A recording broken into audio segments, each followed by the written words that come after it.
खुल गई हैं, लेकिन शराब खरीदने के लिए कतार बड़ी लंबी लंबी लगी है। देखिए ना, दिल्ली के कर्मपुरा, कर्नाटक के हुबली और रायपुर में शराब की दुकान खुलने से पहले ही खरीदारों की किस तरह लंबी लाइन लगी है। हालांकि दोनों जगह सोशल डिस्टेंसिंग का खास ख्याल रखा गया है, लेकिन दिल्ली, रायपुर और हुबली की तस्वीरें हम दिखा रहे हैं, जहां पर शराब की दुकान पर बाप रे बाप लगभग 1 किलोमीटर लंबी लाइन तो लगी है। हालांकि ऐसा लग रहा है कि लोगों को शायद जरूरत इस बात की महसूस हो रही थी कि जैसे ही लॉकडाउन खुले तो फिर जल्दी से जल्दी शराब का पूरा गट्ठर इकट्ठा करके रख लें। अजीब सी बात है।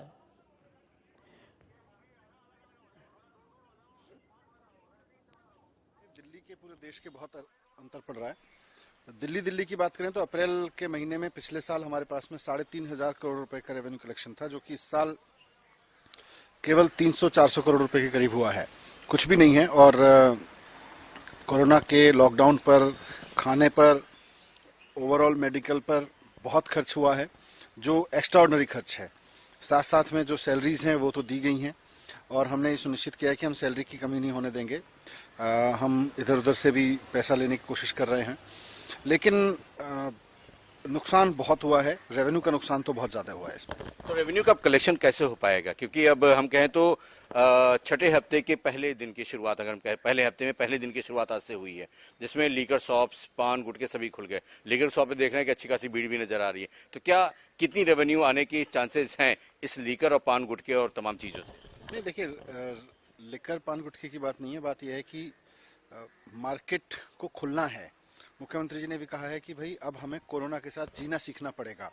कोरोना का खाली मकसद, मतलब कोरोना के बारे में बात करने का मकसद ये नहीं है कि सिर्फ लॉकडाउन से कोरोना खत्म हो जाएगा।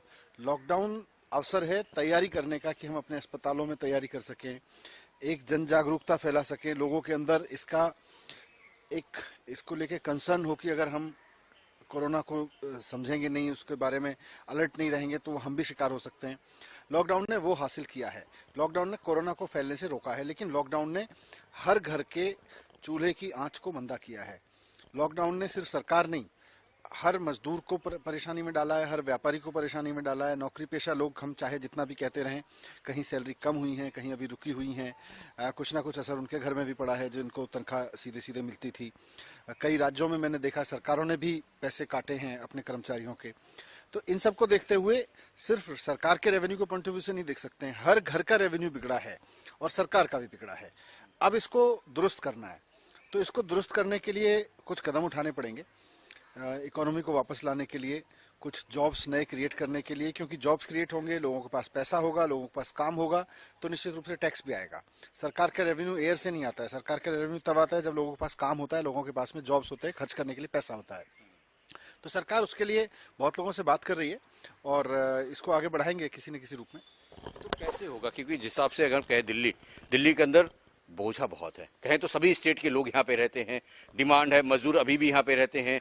वो अभी भी कहते हैं कि हाँ, दिल्ली जो एक है रोजगार का एक जरिया है, यहाँ पर आसानी से रोजगार मिल जाता है। लेकिन इस जो 5 हफ्तों में जो बेरोजगार लोग हुए, जो तमाम इंडस्ट्री हुई, तमाम जो छोटे उद्योगपति है वो परेशान जो हुए, उसका कैसे हम कहें तो रिवाइव हो पाएगा?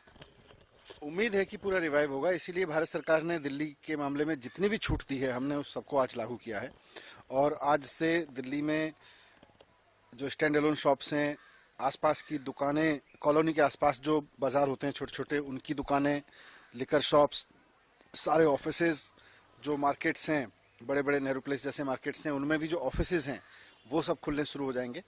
और बिजनेस आगे बढ़ेगा तो लोगों के पास में भी पैसा आएगा, काम आगे बढ़ेगा। कंस्ट्रक्शन भी परमिटेड रेस्ट्रिक्टेड तरीके से, इंडस्ट्री शुरू हो गई, कंस्ट्रक्शन शुरू हो रहा है। कंस्ट्रक्शन शुरू होगा तो मजदूरों की जरूरत पड़ेगी, फैक्ट्रियां शुरू होंगी तो मजदूरों की, कामगारों की जरूरत पड़ेगी।